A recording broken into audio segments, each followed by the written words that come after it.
Hey, everybody. Welcome back to the Energy MD podcast. So excited that you're here with me today.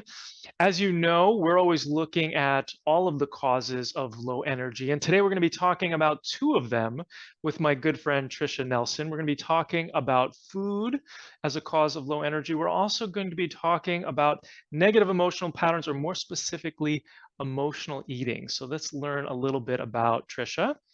So Tricia is an emotional eating expert and author of the #1 best-selling book, Heal Your Hunger: 7 Simple Steps to End Emotional Eating Now.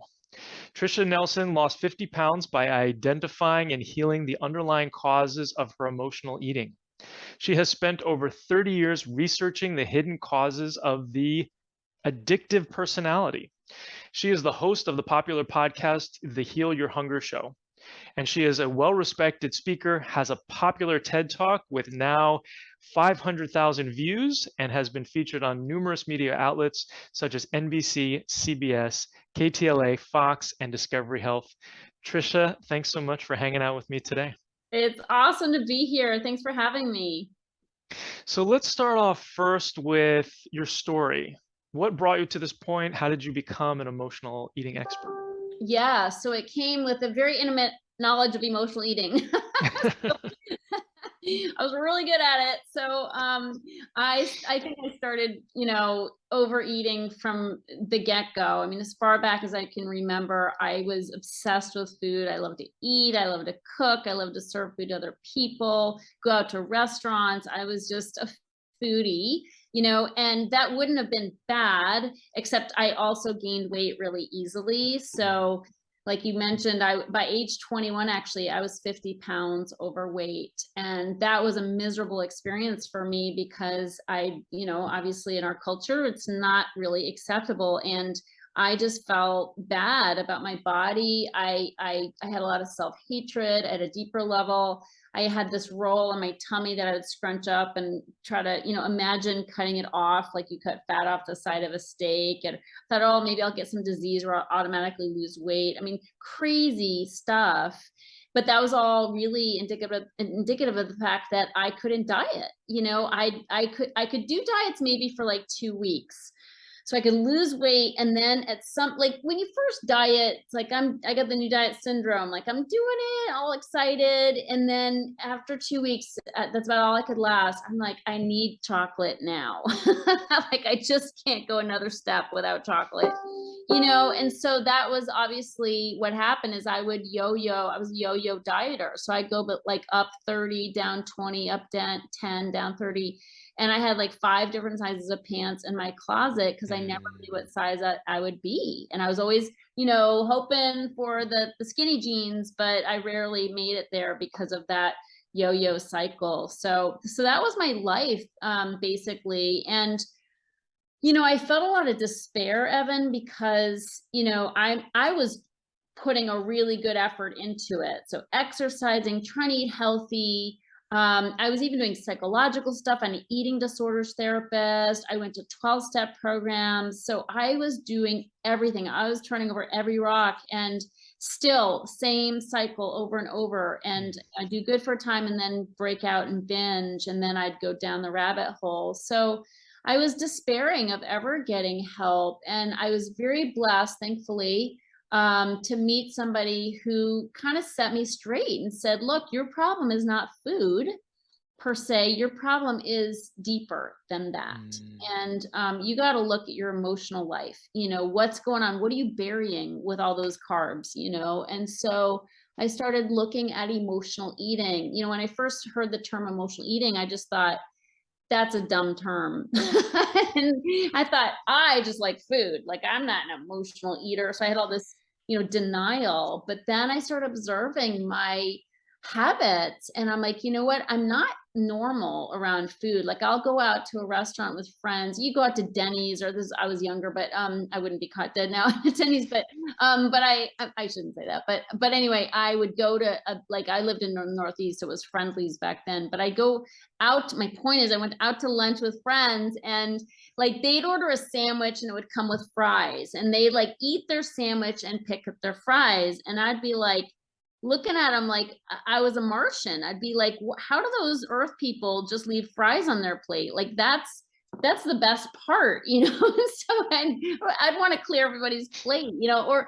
they'd order a hot fudge sundae after. They'd take a couple bites, with a big long spoon, and then they'd push the whole thing away. They'd be like, oh, I'm stuffed. I'm like, stuffed? What does that have to do with anything, So I was starting to think, I'm not the same as my friends. Like, there's something about my relationship with food that's a little more codependent than other people's relationship with food. So that kind of, that sums it up. And thankfully, it's when I finally realized that it wasn't about the food and started taking a different journey, then it's like I have never dieted again. And that was several decades ago. Like, diets don't work, and I don't have to do them if I'm willing to be, addressing the emotional eating on a daily basis. And what I mean by that is really addressing my emotions, being more emotionally connected to myself, having really good boundaries in my time, and stress management, all that kind of stuff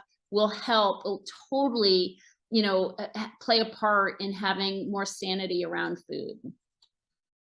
I love that. So it sounds like you have a practice. Are these things that you do every day as like a ritual, or are they? Yes. Yeah, can you tell Yes. us a little bit more about Yeah, that? you totally picked up on it. Yeah. So it's what I teach. So in my book, Heal Your Hunger, 7 Simple Steps and Emotional Eating Now, those steps, one of the steps is what I call centeredness. And so getting centered is vital because, as emotional eaters, we tend to be, first of all, what is emotional eating? Emotional eating is stuffing our emotions, like not wanting to feel uncomfortable and therefore just kind of numbing out with food. And that's true. It's like we just I made a decision at a young age, like feelings were for the birds. Like, I want nothing to do with that. I want just happy, happy high notes. Like, don't give me any low notes, And so food enabled me to kind of stay on that even keel and that happy place. Never mind the fact that it made me very unhappy to gain weight, not fit in my jeans, and feel bloated and lethargic. Right? It's like that's where I always ended up after binging. But in the moment, it was my happy place. So, because we're sort of we've trained ourselves over years to just numb out with food and to deal with all life's problems with food. It's like, oh, I'm feeling uncomfortable. Let's go eat. Oh, I have a phone call to make that I don't want to make. Let's go see what's in the kitchen, or we're at work. Let's go to the, office kitchen and see what leftovers were brought in today and see what we can get. So it's just such a habit to eat instead of feel. And so this centeredness, routine, if you will, it has to start first thing in the morning. And my experience is we want to just jump out of bed, look at our phone, answer the phone, go be with our kids, whatever. But, then we're kind of like a pinball in a pinball machine. We're just ricocheting off of all the different stressors around us. And, pretty soon we're using food to kind of quell that sense of stress.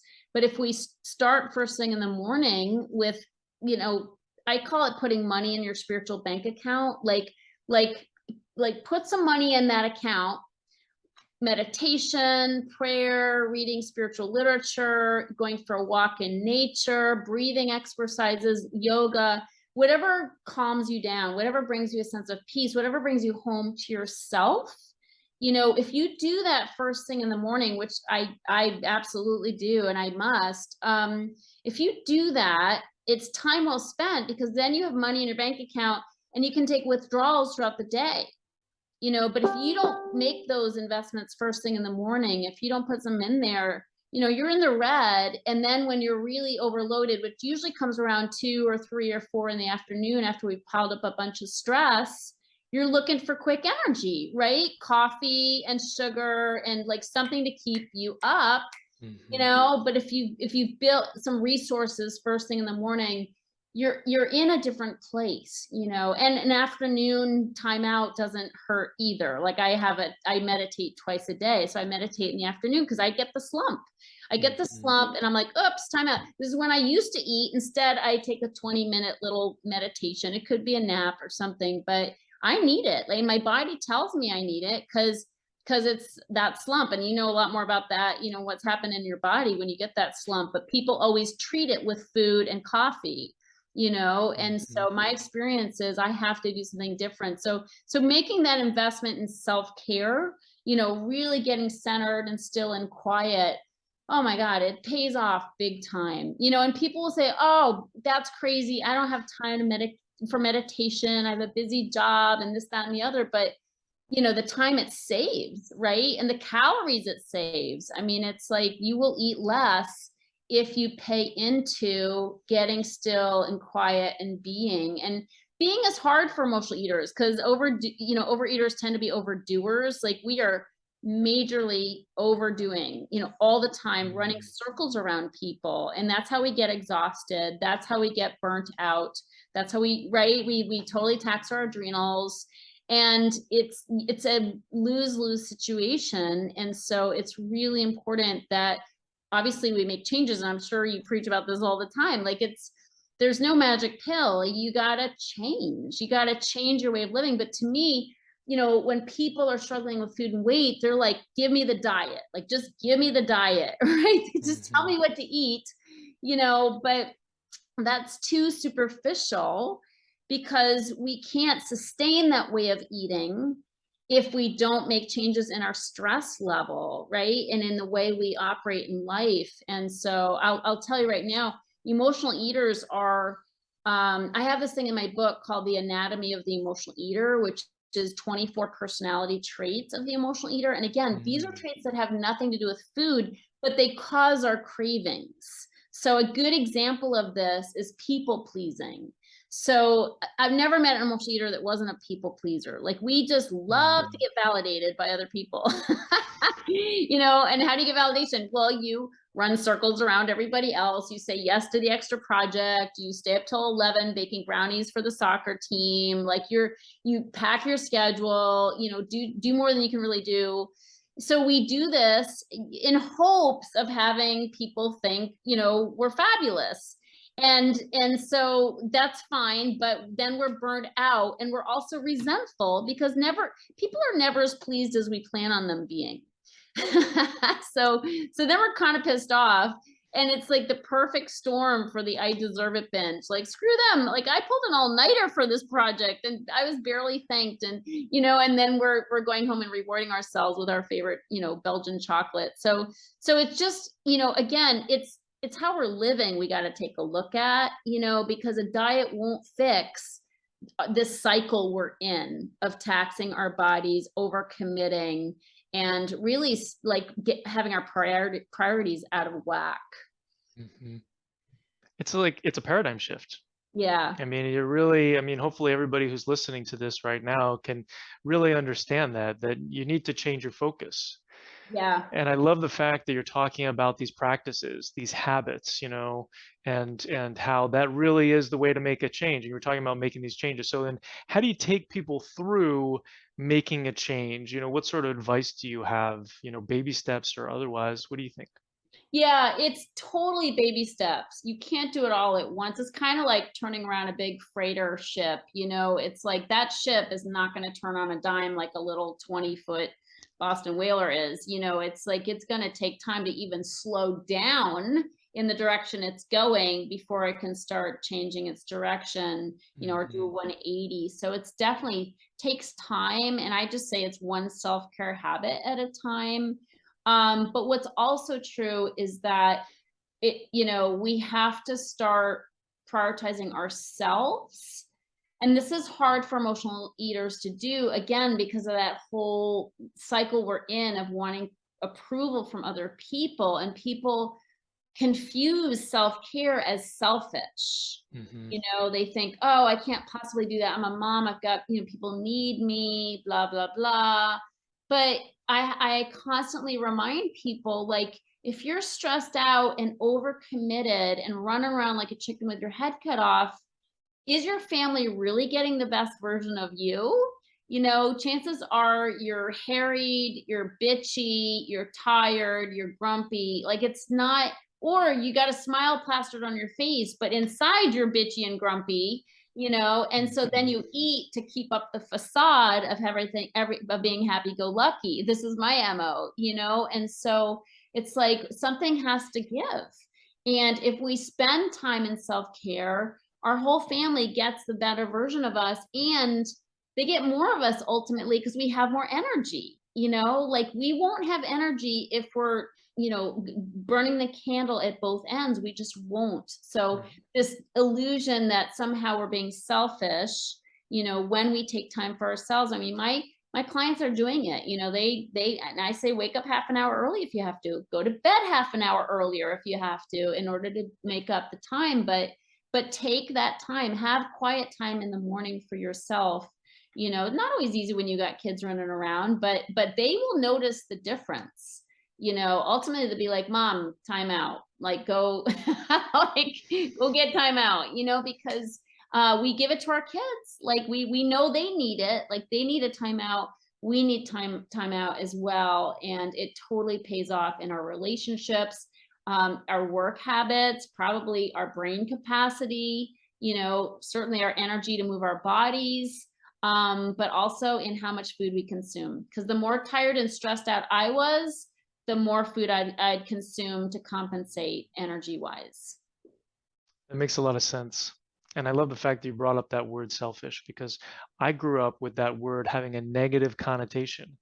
And I coach people on, yeah, you got to change that word. You know, you got to change your relationship to that word, right? It's got to have a positive connotation, you know, maybe make it means for me or loving me or something like that, right? And so it's so incredibly important. I grew up with a mother who said, love is service so great that self is forgotten. Yeah, it's nice in theory, but it's like it's like it well, and it's like the airplane analogy is to the best. It's put your oxygen mask on first. Right. You know, don't give from an empty well, right? Because that's when we start filling up with food and coffee to compensate. So we had to fill, you know, people get the spillover of what I'm doing to myself. You know, if I'm self-critical, if I'm like not giving myself any self-care, I tend to be critical with other people and tend to be hard on them and not give them what they need. You know, it's sort of like people pick up on our energy. Really, they pick up on what we're doing to ourselves. Yeah, I couldn't agree more. Yeah, that was part of my story. You know, when I had chronic fatigue, a part of it was people pleasing, and part of it was pushing that. And so much of it is cultural. You know, like I don't believe as humans we're actually set up for success in this culture, because there are so many demands and we're supposed to push, push, push, push. And, you know, we're just not made for that. We're made for excelling, but then there's got to be some relaxation, right? Yeah, You gotta take a siesta. yeah, and it's excelling at what price, right? Like, so we Hmm. have to really evaluate, what price am I paying for this Hmm. quote success? And if I'm tired and I'm unhappy, right? Because where I'm so out of balance, then am I really successful? Is this really a successful life? So I think I do agree that our priorities are out of whack, and it's, you know, so much better to make a conscious decision to make changes than to be forced to drive ourselves into the ground. That's usually what happens in our culture, right? We wait till we Hmm. get sick before we actually get serious about making changes, unfortunately. Agreed. So let's talk about something that you mentioned. Let's talk about these uncomfortable emotions that people experience. My wife says that noticing is like a superpower. And, you know, so just trying to be the observer and just trying to notice what's happening in the body. But how do you coach people on those uncomfortable emotions, and how do you stop that from then reaching out and grabbing something that they shouldn't be consuming? Yeah, so my experience, it starts first thing in the morning, like we talked about, having a morning routine. But the emotional part, you know, that doesn't happen overnight. It's I'm not a nutritionist, so I don't teach health per se. Most of the people who come to me are pretty knowledgeable and well read about what's healthy eating. I don't think there's really a lot of ignorance around the fact that salads are healthier than donuts. It's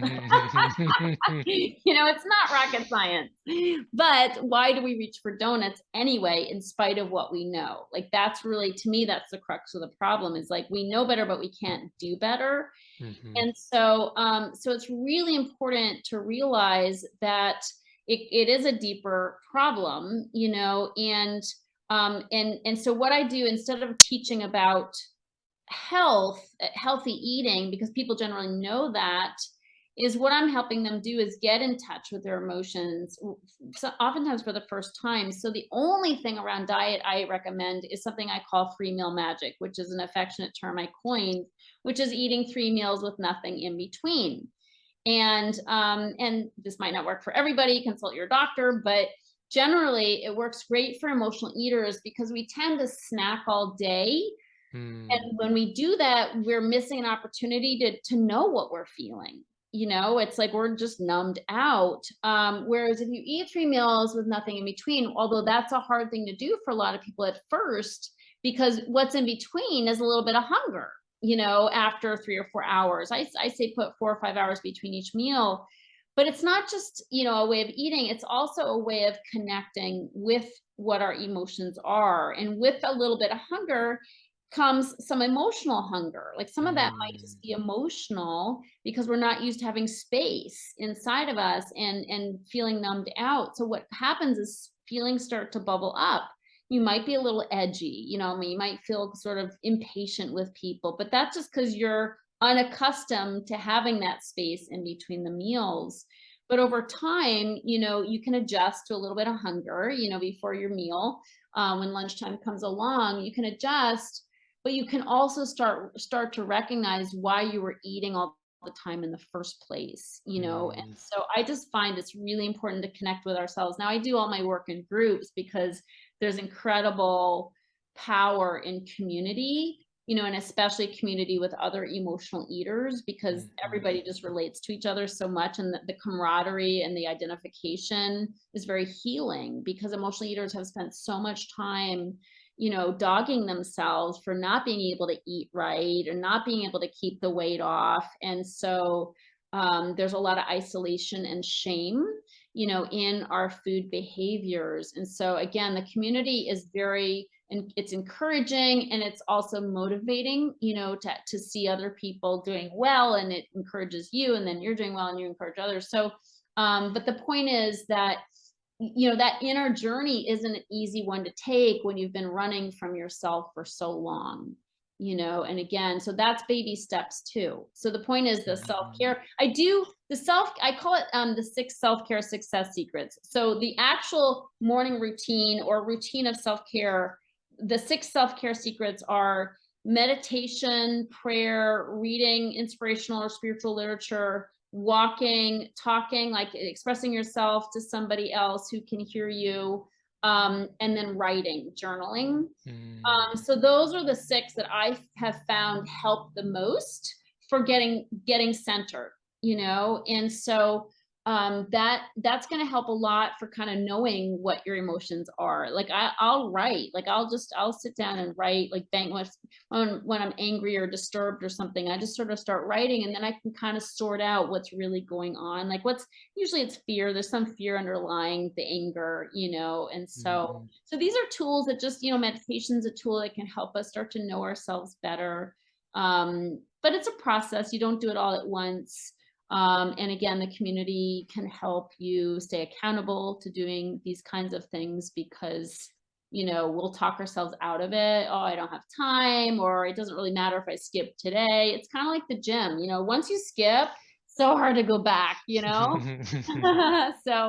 yeah, the accountability is important, but these are life changes. Like, and I often tell people, like, we act our way into right thinking, instead of thinking our way into right actions. So the more self-care we have, the more, and it's really, it helps on so many levels. It's not just reducing stress, but it's also, I find it builds self-esteem. For me to take a time out and say, I'm going to stop working right now for 20 minutes. I'm just going to do a little meditation. It could be a guided meditation, an insight timer or something, Calm app or something. But when I actively say, I'm going to give myself some time here, I'm affirming I'm worth that. You know, like I am worthy of taking a time out. I'm worthy of putting myself first right now. And again, back to that the idea of that not being okay. It's like the best thing I can do for myself and others is to start building my own sense of worth. You know, so many of our problems so much of our people pleasing comes from not having that sense of worth and seeking it from outside ourselves instead of inside of ourselves. So to me, taking time for self-care is building into, again, we're investing in ourselves, we're investing time in ourselves, and we're also investing kind of the idea that we are worth that time. So if somebody has some resistance to that, where they're like, where they don't feel worthy, it sounds like do the practices, Yeah, develop it's those habits. amazing. Yeah, you act your way into right thinking, you know, do it hmm anyway. It'll benefit you whether you want to do it or not.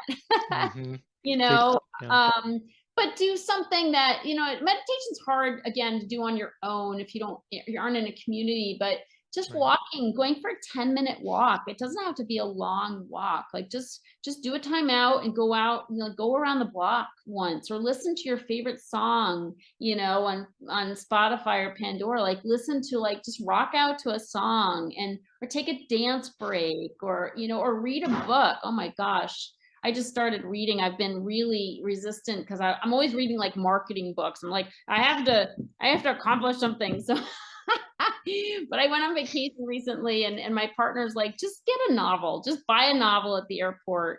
And I did. And it was like, it was a big deal for me to just read a novel. It felt so like decadent. It was really crazy. So as you can see, I'm still guilty of some of this too. So, but it was really a gift to myself. And then I realized it's really cool. It's kind of changed me to read a novel. It's so sweet. And then last night I couldn't sleep in the middle of the night, so I just picked up my book.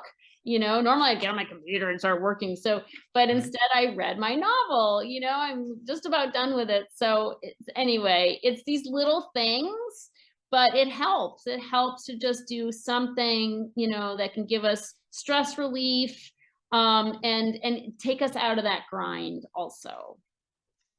Brilliant. And I think that, if people are having a hard time with some of the self-care stuff, just think about something that's fun for you. Yeah.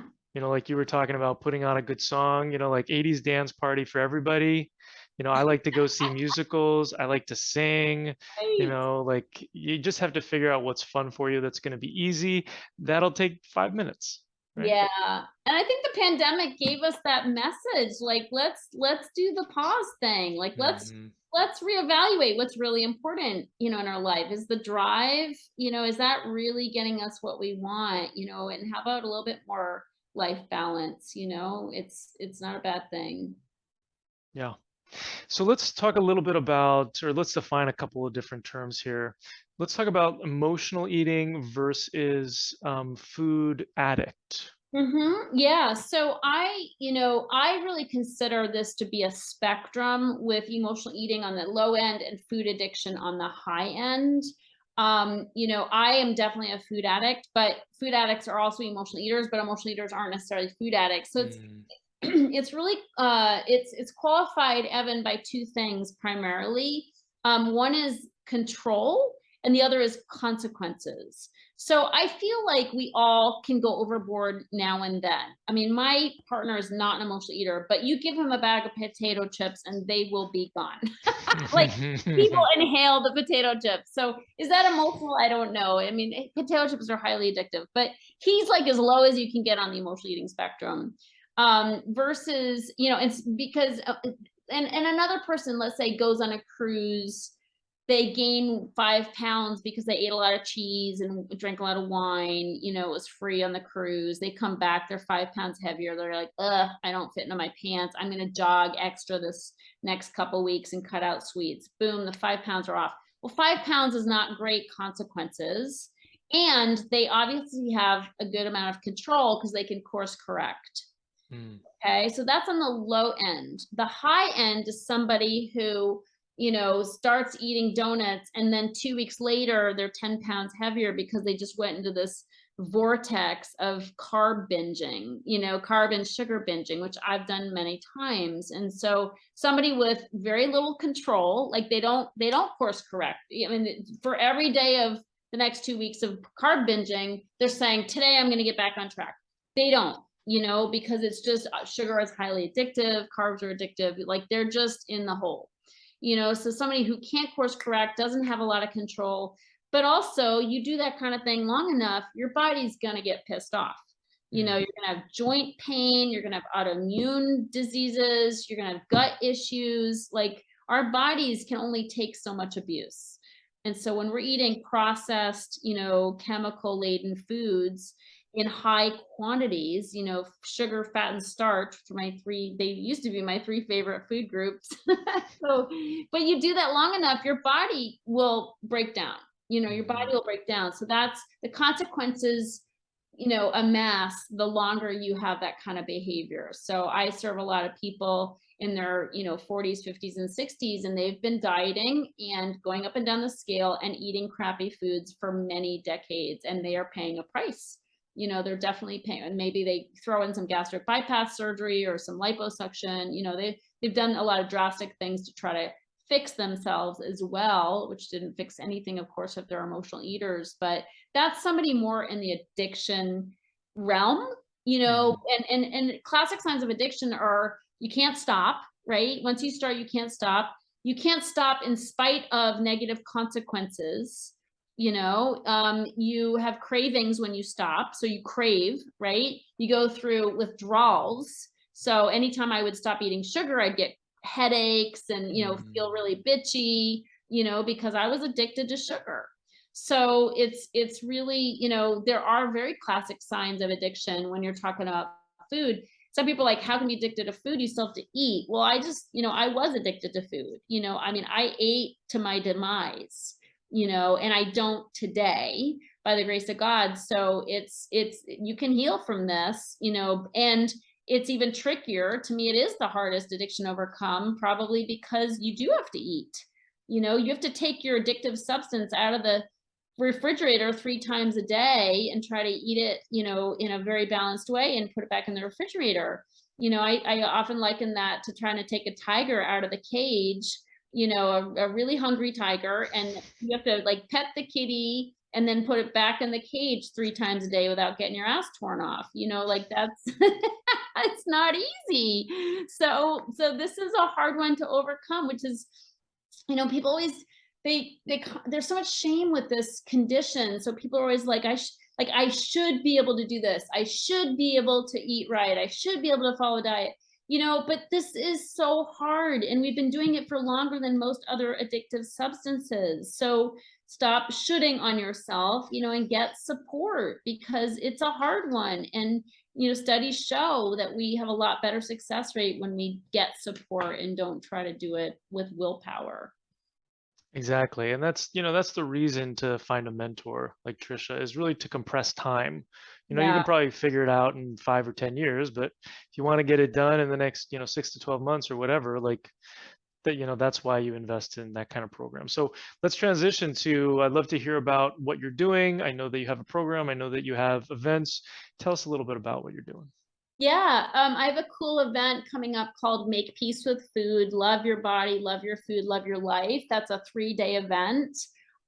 So that's really fun. I mean, if anybody resonates with this message, definitely go to my website and check that out, because we do a deep dive into emotional eating and what's really behind that. But we also have a lot of fun. So I have friends who are coming, friends who are coming to, like, Dr. Rita Marie's doing a cooking class, and Deborah Atkinson's doing some movement. So it's just it's like attending a conference, but we do it on Zoom.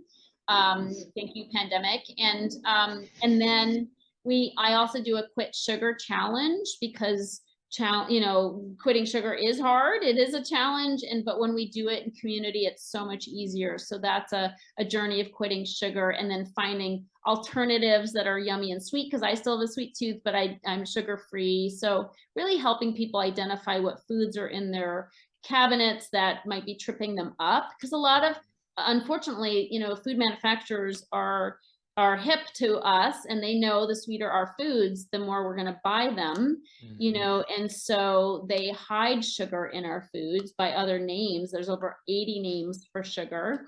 And so I teach people how to read labels, how to identify where the hidden sugars are, so they aren't getting sabotaged by the manufacturers, and then just having recipes that are yummy and sweet, but not addictive, and so it's really fun. It's called the Quit Sugar Challenge. So yeah, these are some things that, and then I have my courses as well. So people that really want, like you said, want to compress time, I take people through a 90-day process of healing emotional eating, ending emotional eating. It's really pretty powerful.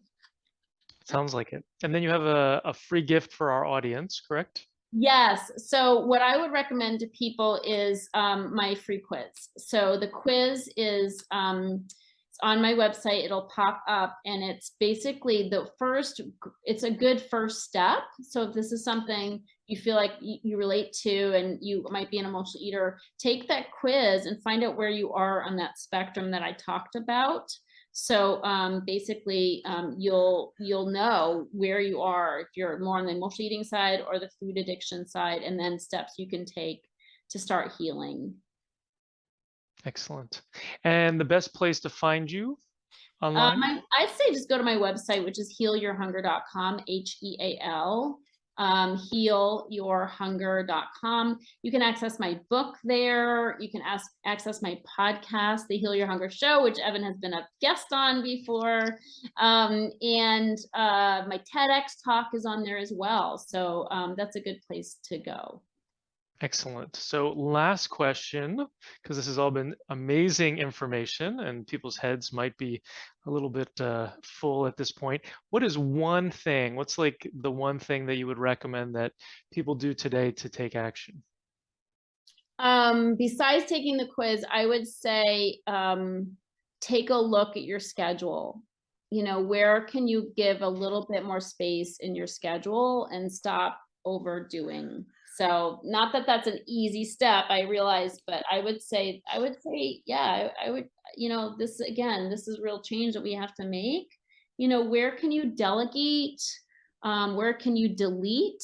Where can you get support with things? We tend to take everything on when we could be asking for help, and making more space and time for ourselves. I love that. So important. So important. Yeah.